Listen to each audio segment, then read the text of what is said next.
Hello, hi everybody. My name is Crystal Hart Kazmi, also known as Lee Crystal, also known as Imran Kazmi. So I want to be reciting a book today on a gentleman called Abdus Sattar Edhi. Okay, and this book has been written by a lady called Tehmina Durrani. It's called A Mirror to the Blind. Okay, and I'll start with the back cover. This is the back cover. The back cover says, I had accepted at the outset that charity was distorted and completely unrelated to its original concept. Reverting to the ideal was like diverting an ocean of wild waters. Another major obstacle in the promotion of welfare was exposed. The disgust of man towards mankind. There was only one expression, one reaction from everyone, cringing. Now, before I proceed further, let me just describe who this man is. Abdus Sattar Edhi is like a modern day saint. He is beyond leaders, he's beyond governments, he's beyond woolly, he's beyond religion. This man has buried maybe millions of people in Pakistan. He has helped more than millions who are alive. He runs ambulances. He does whatever a government is supposed to be doing. He provides food, he provides shelter to homeless women and children and destitute girls and orphans. In short, this is a one-man movement, and he literally begs on the street to get funds. He doesn't take money from institutions, from government, from anybody. He takes money from you and me, from common people. And this is him. He should have gotten a Nobel Prize, but as you can see, he has a beard, and anybody who has a beard in today's world is considered Al-Qaeda, Taliban, somebody bad. So yeah, how could he deserve a Nobel? If he was a rabbi, things might be different. But he's not a rabbi, he's just an ordinary Muslim. His version of Islam is more about what he's done, a bit like what I have done, or people like me, quite a few have done, like practicing more than preaching and not going by the mullah. So he has abhorred the mullah as you go through his book. Then continuing, from the grimacing faces of my colleagues, I understood that I was the only one not disgusted. They washed their hands vigorously, smelt their clothes repeatedly, and complained incessantly of the stench having seeped under their skins. Then they rushed home to bathe, scrubbed their clothes and disinfected them, sometimes gave them away saying the very weave was stricken. There was nowhere to go with this attitude. We could not reduce suffering unless we rose above our own senses. Cringing was the first and the greatest hindrance that blocked our way, the most brutal but also the most understandable. I began at Mitadar, which means sweet water, and brought back bloated, drowned bodies from the sea. Black bodies that trembled with one touch. I picked them up from rivers, from inside wells, from roadsides, accident sites and hospitals. I picked them up from manholes and gutters, from under bridges, from railway bogies, from tracks, watersheds and drains. When families forsook them and authorities threw them away, I picked them up and brought them home to my workforce, spreading the stench in the air forever. That is Abdus Sattar Edhi. Abdus Sattar Edhi has spent his entire life in the service of mankind without personal benefit or gain. He speaks out for the first time, although he has buried over 200,000 unclaimed bodies in an era. This is until 1995, where altruism and selflessness are almost extinct. He looks back at his life with the humbleness that has become his most distinctive characteristic. He began work as a street hawker, selling pencils and matchboxes. In 1951, he set up a small dispensary at Mitadar. Since then, he has spread a network across the length and breadth of Pakistan and extended his service internationally. The system he established is a model for a welfare state that he hopes will one day be adopted by the third world. His message comes at a time when people are disillusioned and directionless. His life's work restores our flickering faith in humanity. His example inspires us towards making a personal revolution so that the collective spirit may be strengthened.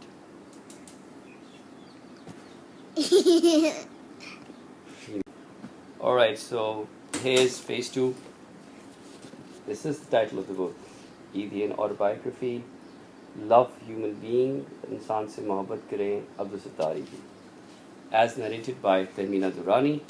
Tehmina Durrani, I'll read it out to you. Tehmina Durrani was born in 1953 in Lahore, where she lives with her 5 children. I think one of her daughters lives in England and the other in Dubai, so that makes 3 children. I think 2 of them are there for sure, Hamza and Ali. I don't know about the third. She's the author of her autobiography, My Feudal Lord, again written around 1994, which has been translated into then 18 languages, now I think 39, and is a European, I think a worldwide bestseller. Tehmina Durrani is an amazing woman.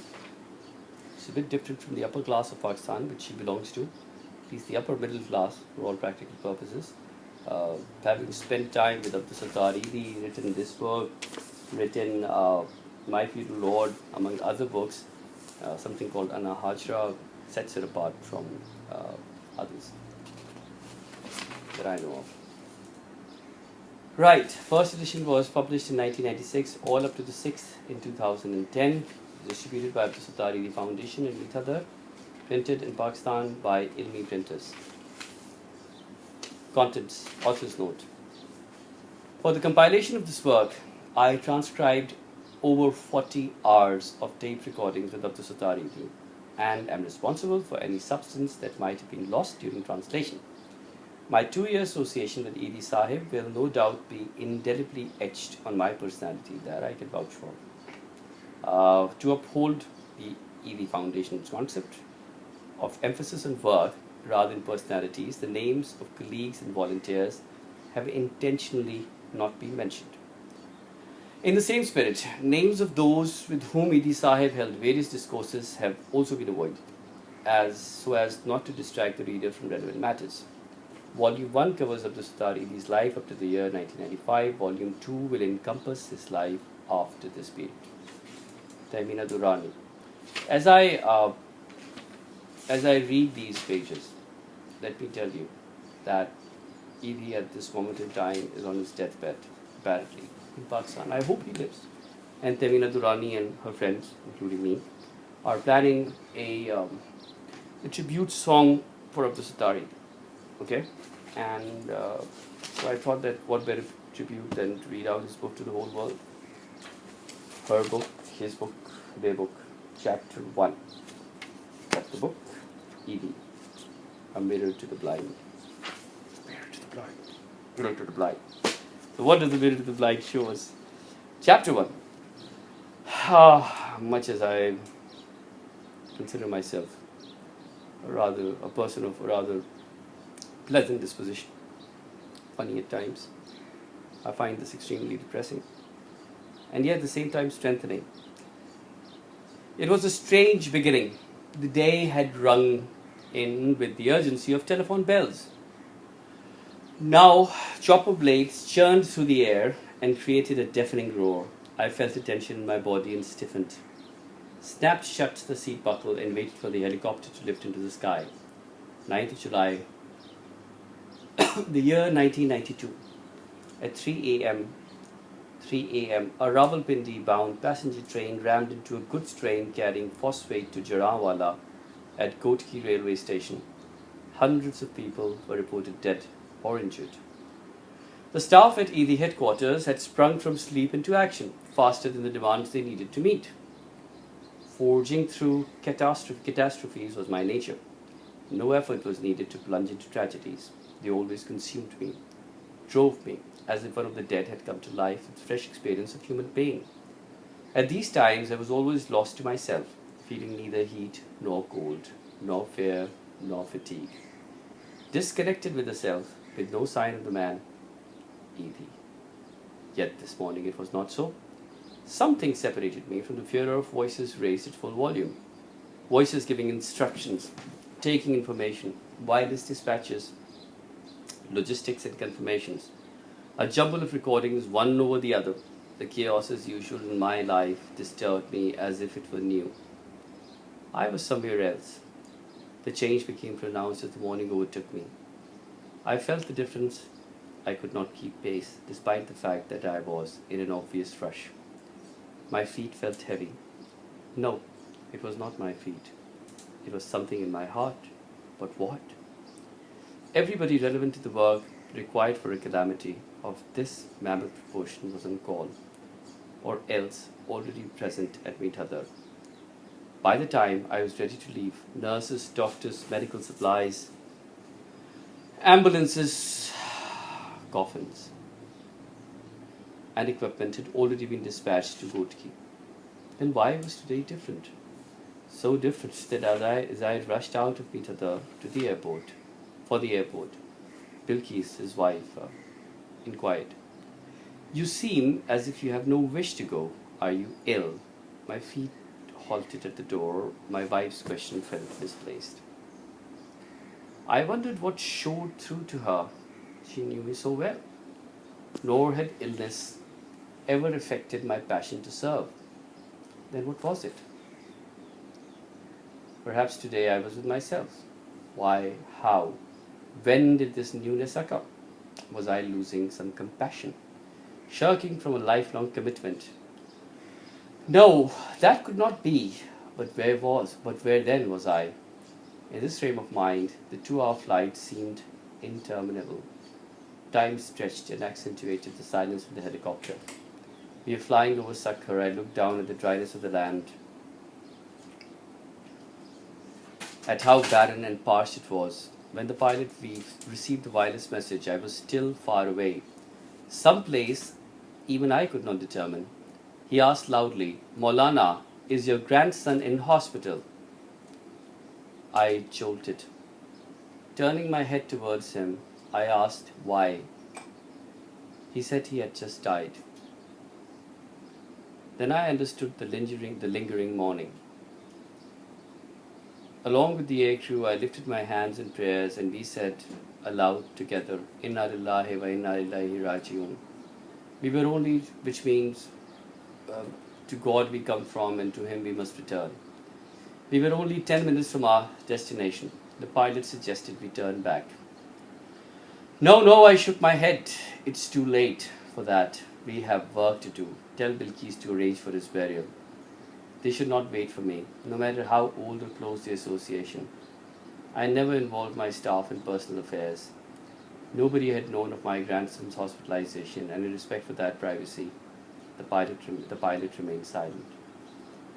That the pain was deeper than I can express came as a surprise to me, for I had seen the sufferings of other people too many times. Never had I experienced such emptiness. I had been on 24-hour call for the last 45 years.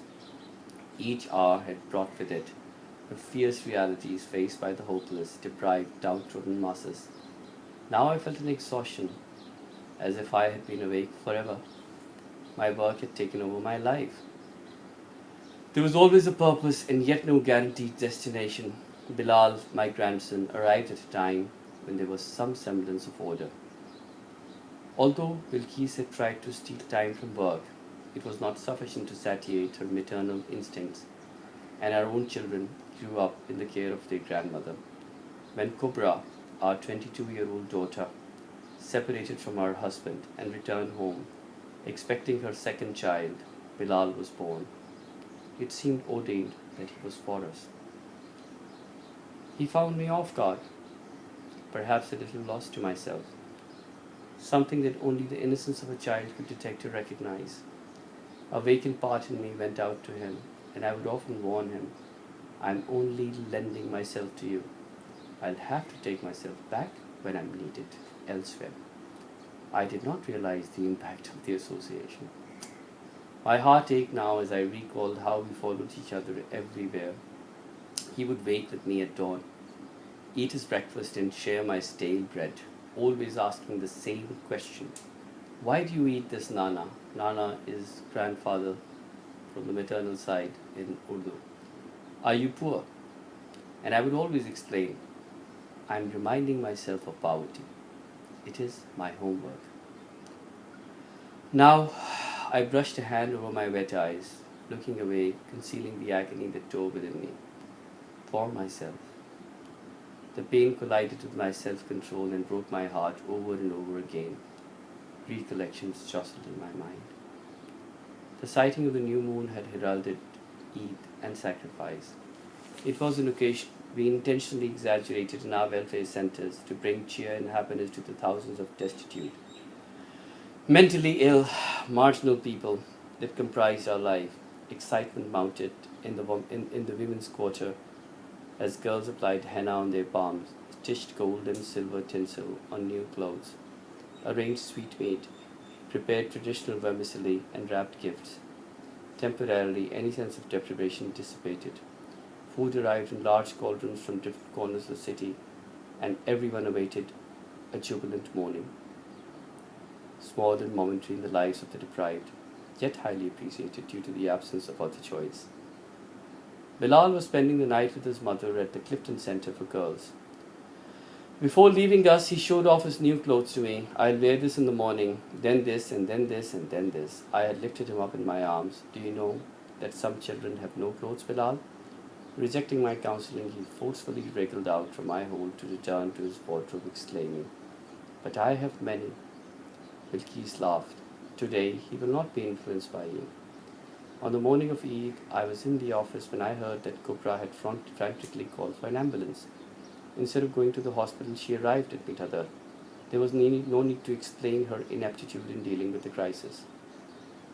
Bilal's condition was one that I had witnessed numerous times before. He was badly burnt. No expression can describe his agony, yet I experience it even today, as if a fire burns into my very soul. He trembled like a fish out of water in his mother's arms, clenching his teeth and hands, then shriveling up with the torture that every movement induced. His face contorted as his fragile body hopelessly fought the wrath of pain. There was no relief, no cure, and no hope. By the time Bilkis arrived from her mother's home, Kubra had left for the civil hospital. I did not accompany either of them and excused myself to Bilkis. This suffering is unbearable, even for a man who has never flinched in the face of pain.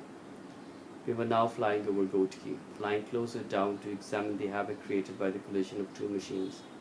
An unnatural sight, made much worse and more brutal than any wrought by a natural disaster, a grotesque modern calamity. Black smoke had solidified. Where it dissipated, there was red. We landed in the midst of what resembled a bloody slaughterhouse. Reality hit me. Ambulances, sirens, stretchers, dead bodies, police, administration, government officials, and the curious crowd that always swarmed to stare. I was always expected to appear. A few moments with officials, an abrupt detachment from them, and I plunged into practical work. It was an established pattern. In situations such as these, it is important for one person to take charge. Too many people only compound the chaos. Over a lifetime, I had learned to orchestrate relief work to a swift conclusion. Pajamas rolled me high. I plodded through puddles of blood and into the realm of death, surrounded now by hysterical people imploring, "Edhi Sahib, they haven't found my son. My father will die if you don't remove him to hospital. Edhi Sahib, thank God you're here. They say my child is dead, but I know he's not. Take my mother to hospital. Please find my babies. Where are they? Where are they?"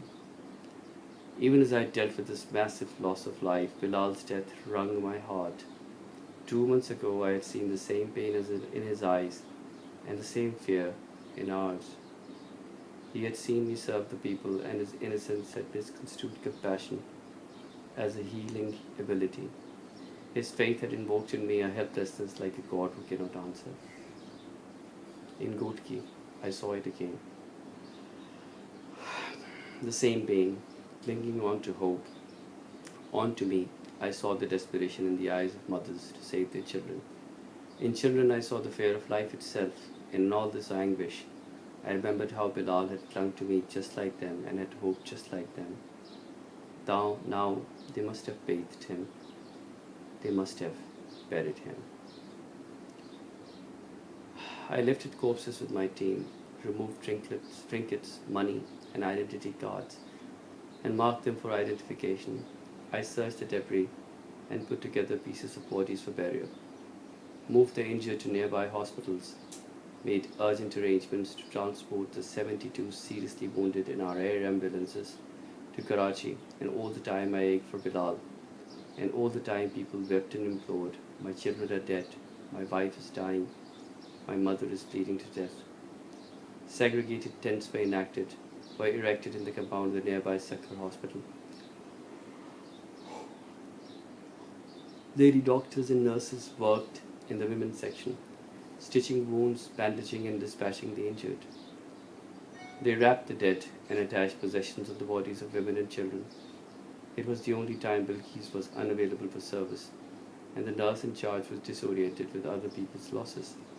A distraught young lad wailed to her, I found my father, but which one is my mother?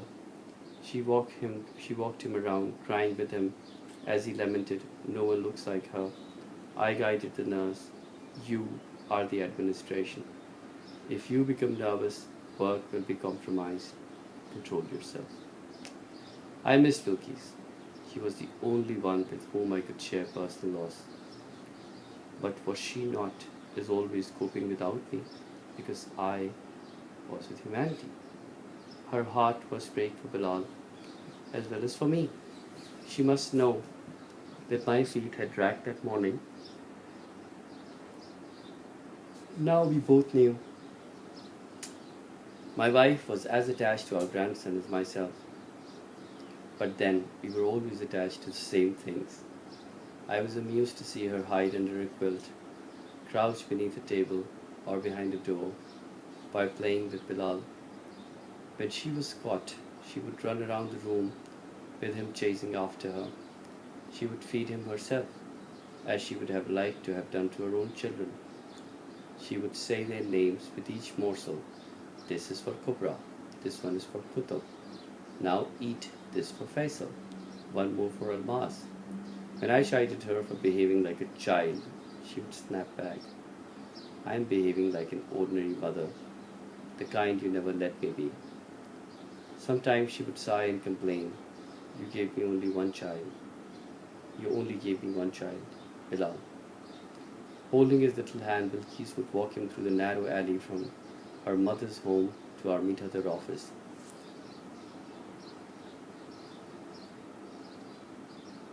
When I saw them coming, my heart would lighten and pressures fleetingly disperse. Like my wife, Bilal was always finding reasons to smile, to be happy. In Gotki, limbs were scattered, bodies decapitated. Fingers, hands, and little pieces of flesh. Unrecognizable, mutilated faces. Some crushed, some chopped, eyes hanging out of sockets and heads flattened. Was strewn all over. It was a sacrificial bloodbath. In its midst, hysterical children screamed.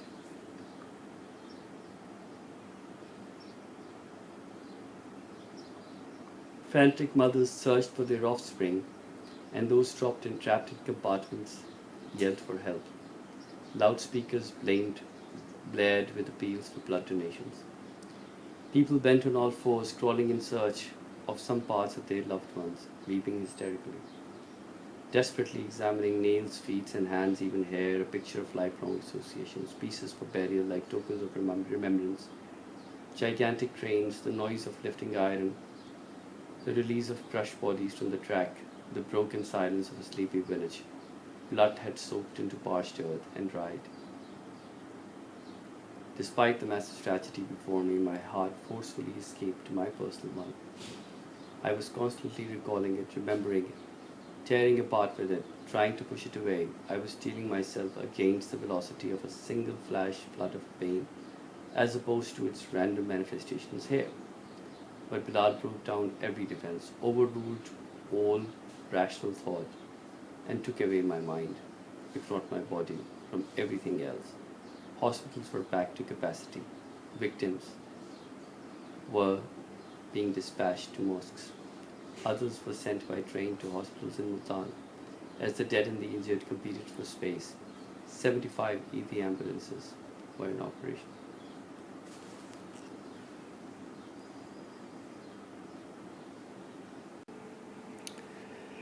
But Bilal Broke down every defense, overruled all rational thought, and took away my mind, if not my body, from everything else.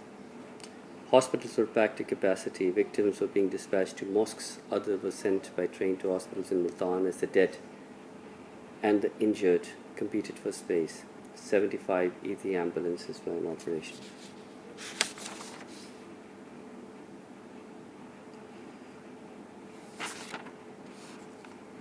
Even here, in this terrible situation, there was evidence of a morally deficient society. A young man claimed a body, signed an application for financial compensation from the government, and our ambulance took the two to a nearby village. Relatives refused to accept the body. The young man disappeared, and the driver returned to Kotki with the corpse. I recall the desperation Bilkis and Kubra had to confront 2 months ago at the civil hospital. A nurse had said the specialist doctors will not be here before the 3 Eid holidays. The cupboard was locked, the keys untraceable. Scissors and bandages were in the cupboard, so there was no dressing. Take him to Jinnah Hospital, they suggested, and so Bilal was rushed and admitted into the emergency ward of Jinnah Hospital. Kubra was allowed to accompany him, but his screams, the agony of the contact of raw skin with medicines and bandages, made her run out, and she fainted in her mother's arms. When the wafts of air from the ceiling fan touched his skin, he shrieked. When the fan was off, the heat in the air burnt him like a fire. His body expelled enough water to drench 12 sheets. They were told to take him to a private hospital. No specialist will be available here until after the holidays, they said. When Bilkis protested, they shrugged. What can we do? They moved Bilal to a private hospital. When in turn again informed my desperate family that the doctors were not available. Bilkis had to deposit 20,000 rupees before Bilal could be admitted into the intensive care unit. Here he was sedated and at last slept. At Kotki, 9 members of one family had died. I could visualize the bodies entering Kotli village. It was a scene I had witnessed often. My heart ached for those who would receive them, those who would mourn forever. Then my thoughts went back to weep for Bilal. Bodies were bathed where possible, otherwise cleaned with cotton wool, or merely wrapped in white sheets. Possessions and death certificates were attached to their coffins. Bits and pieces were collected, wrapped and buried in a mass grave. Some bodies were claimed by relatives and driven to their homes in our ambulances. Some were buried as amanat to be removed and reburied in case of a claim. Many lay unclaimed in a makeshift morgue. Those who had travelled for work from remote areas of the country, where hardly any news ever penetrated, would not be considered missing for many days, maybe weeks, maybe months. Some were being consoled and sent away with money. Others continued towards their destinations on the next available train. My mind returned to the time after the holidays when the specialist at last arrived and confirmed 75-degree burns. Daily dressings tore Bilal's raw skin, while Kubra tended and cared for him. Thankful to God for giving him a new lease of life, she had rejected the question of losing her child. The mothers here at Kotki, those whose children died in the grotesque tragedy, transported me to my daughter. Confused, silent, and withdrawn all her grown years, now her pain was manifested all around. She cried and wailed, her hysteria tore through the air. She was not alone, nor were these women alone, nor was I, and yet each bore his own cross.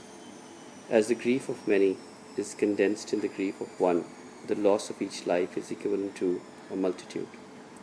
The value of every life is based on the tragedy it leaves behind with some person. These thoughts of how one equals many went through my mind all day.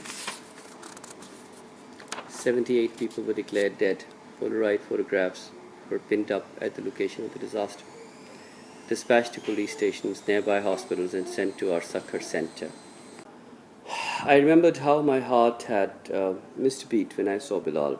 For a moment I had braced myself and turned away, not from my own suffering, but from his disappointment at my impotence. my impotence. I had the experience to know that not even the best hospital in the world could help. Deep burns singe and clot the blood. Tetanus and septic are inevitable. Even if he survived, one would wish him dead. Time was not enough for him, nor for me. Much as I had detached myself when I realized his condition, I questioned Bilquis.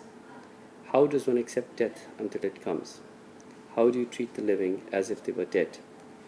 She rightly said you cannot. Not when they are present, no matter in which form or condition. Even before its usual time to rot, the stench of human flesh was heavy in Kotki. Although the dead are merely history, our people delay visual absence as long as possible. By allowing delay of obligatory prayers, Islam recommends burial with urgency. Although I never shirked from the awesome task of explaining this to the stricken, I had never succeeded in convincing anyone the injured were always my priority. There I invoked great haste. They were still living. I donated money to government hospitals and distributed cash amongst the poor for medical expenses and their homeward journey. Although my passion to serve remained in the forefront of all my actions, my heart was overcome with my own pain and remained with Bilal. He was there everywhere, and I thought, oh God, the pain of whom I love exceeds that of whom I love for you. Tears welled up in my eyes, and my workers showed surprise. No one knew of Bilal's death, nor could anyone conclude that I wept for the hundreds who lay around me. My emotions never inspired visible expression in any way other than practical work. I moved away from sight. Easing collective pain while concealing my own isolated me. Then a bereft old man cried, Edhi Sahib, I lost my only child. I am torn apart. No one can help me. I have no one else. I am alone. A crouched embryo, his head buried between his legs, his body shaking with his cries. Little did he know that I grieved through him and cried with him. I lifted him up by his shoulders and said, I know your pain. Everybody knows your pain at some time in their lives, since the beginning of time. A scorching sun, oblivious of the doomsday spectacle, had remained overhead all day. Even when it set, a blistering, motionless heat hung and sank deep into the earth at Kotki. The day had passed, the bodies had gone, work was concluded, my feet were taut with dried blood. Where the liquid stained my clothes, they had stiffened. I walked in the aftermath, desolate as I always am at the end. I stopped and stood still. The noise had retreated into the past, a piece of history. It had become another time.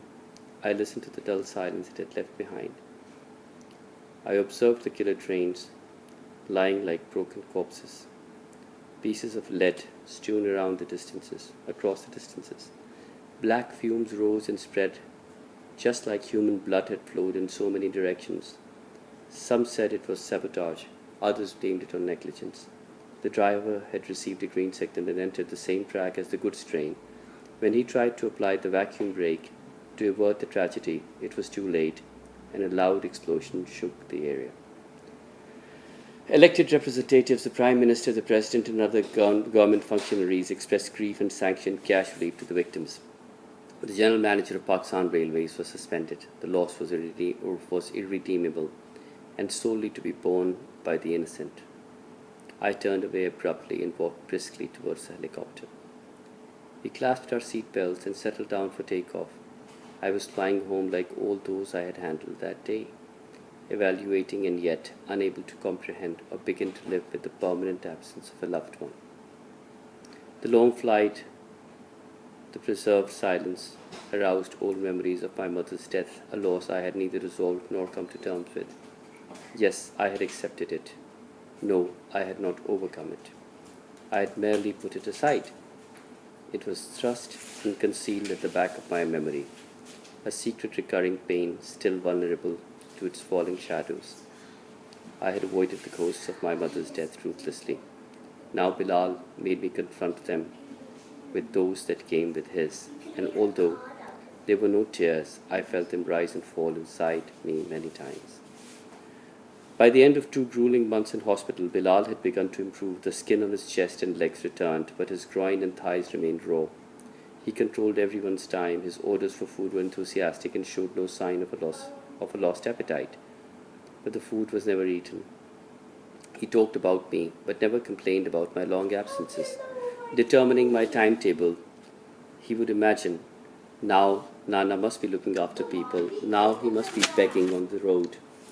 He had loved the latter part of my work. When somebody gave him money, he would count it excitedly. I would give him a few rupees and tell him to spend them on the poor. This is not our money. It has not been given for us, only to us.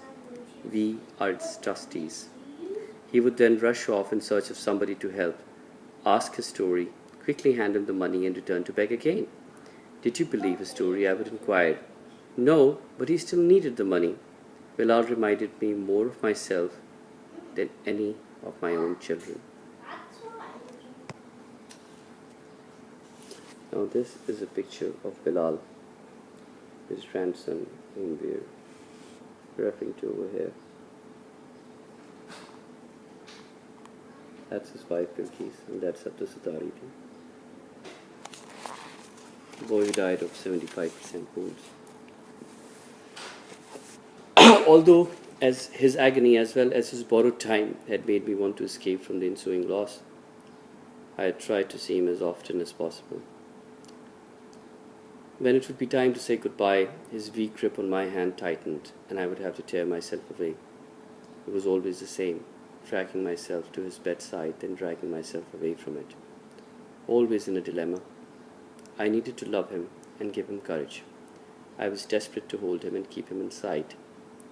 Then I would titter, withdraw, and convince myself, he's going, he won't be here long. Turn away from the pain, turn away, turn away. He had told us a story that took his life. Nurmal burnt me, she kept burning me. I pacified him. Even Kubra had said, God will forgive her because she is ill. You should do the same. Nurmal was a disturbed young woman whom we had taken into our center. Kubra had complained more than once to Bilkis that the girl was lazy, left unwashed laundry under the bed, refused to do work delegated to her, and was always conspiring and intriguing.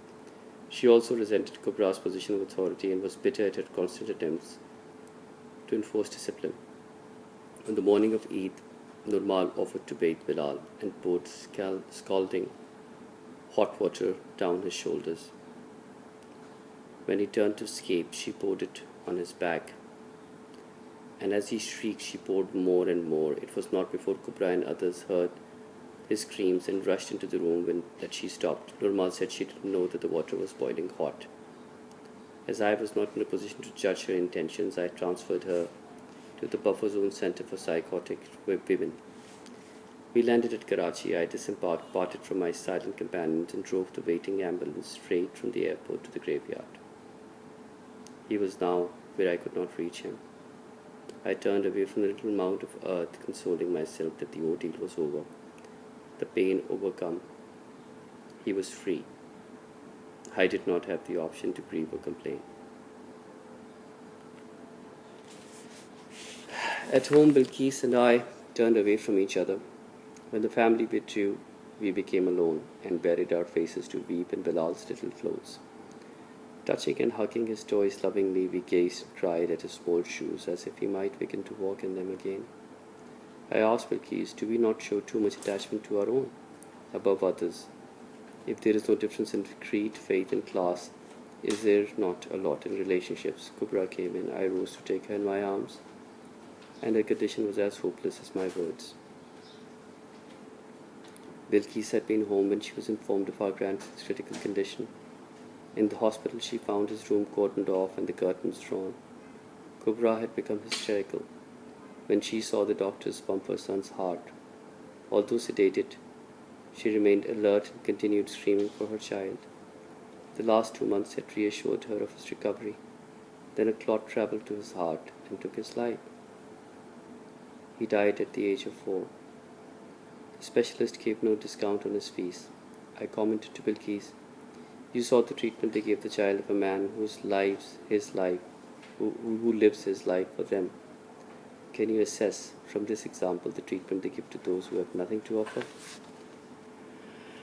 That night I reflected with Bilkis. He played with us and has gone. Those moments were lent by him to me. But as I thought I had no time to give, now back to work, there is no justification for us to mourn one over hundreds. Bilkis could justify it and continued to weep.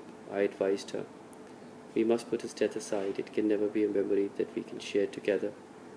The only way I know with which to deal with this pain is to bury it with him. It cannot heal. We should not try." Bilkis knew that we could not talk of Bilal again. But the heart does not allow the mind to overrule it. And although I did not talk of him, thoughts of him flooded my time for many days and weeks and months. Whenever there was a moment to spare, I would sit on the bench outside my Meethathar office, at the crossroads opposite the Green Mosque, and the incoherent drone of the bazaar drowned out any singular word. I would watch people appear at the top of each street from all four directions, and the flow of human traffic would break every now and then when somebody stepped out to greet me. But memories of my grandson separated me from everything. Bilkis placed Bilal's photograph under the glass top of my desk, while he lived on in my heart, where he never died. I often saw him in my dreams, especially when I was disturbed or had a fever. His little questions and his big ideas made me return to my own childhood. What will I be when I grow up was what both our childhoods were about.